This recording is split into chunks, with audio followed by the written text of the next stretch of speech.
Po sa inyo lahat. Ito po si Ram Javere Jr. Alam niyo po ba ang government institution na kinukonsidera na isa siyang malaki at maliit na organisasyon? Ito po ang tinatawag na Philippine National Police. Kung bakit siya tinawag na malaki? Dahil ang kapulisan ay humigit kumulang 180,000 nationwide. Kung bakit naman siyang tinawag na maliit? Sapagkat kaya niyang abutin ang mga kasulok-sulukan ng ating bansa.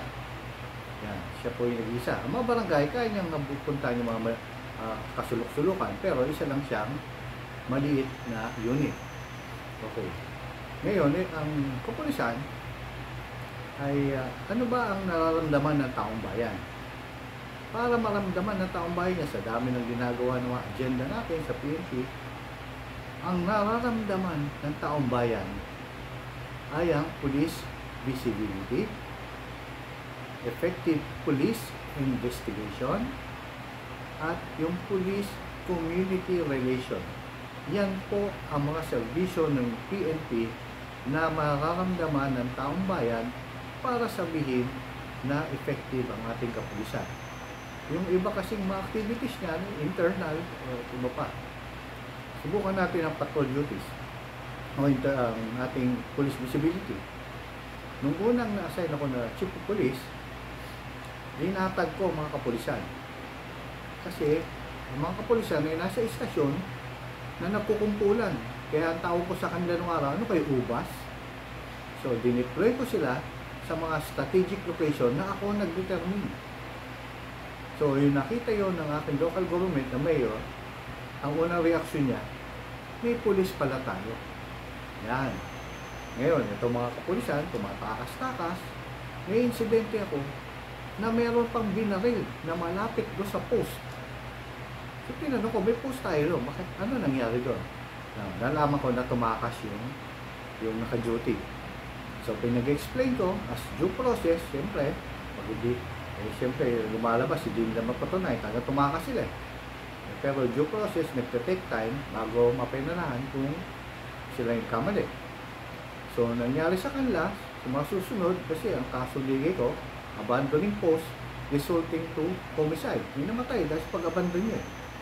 Ngayon, sumunod ng insidente, after 3 days, kasi lagi na sila nagbabantay doon sa post na yun, meron na naman pumutok. Patay na naman yung tao. Pero nandun sila.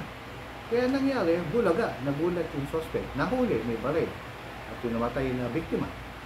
Doon na nalalaman na effective ang police visibility at ramdam ng tao yan. Yung isang post pa, na ilang taon na pala, 3 years daw, meron na nako, tumatawid doon sa ilong kasi meron katabing parang creek doon na tumatawid sa kabilang bayan sa assignment ko. Ganun ginagawa, nanunutok, sasakay. Alam ng tao na may post na malapit doon. Tinakbo niya. Hinabol ng pulis, inabutan, sumasakay ng bangka, nahuli. Dahil sa police visibility. Meron pa isa, madaling araw, may sinaksak, tumatakbo sa kalye yung suspect. Nandun yung post ng pulis natin. Huli na naman. Ganun ka-importante ang police visibility.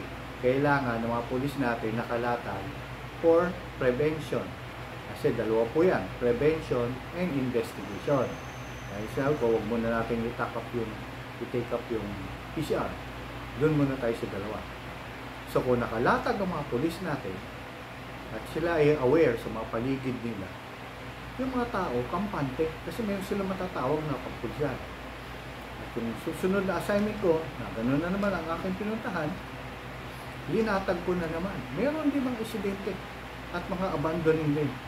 Kaya, sa humigit kumulang mga mahigit 50 ang napinahan ko ng suspension.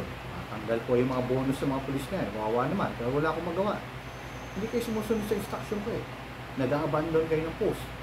Meron pa doon, isang burger stand. Sabi ko, bakit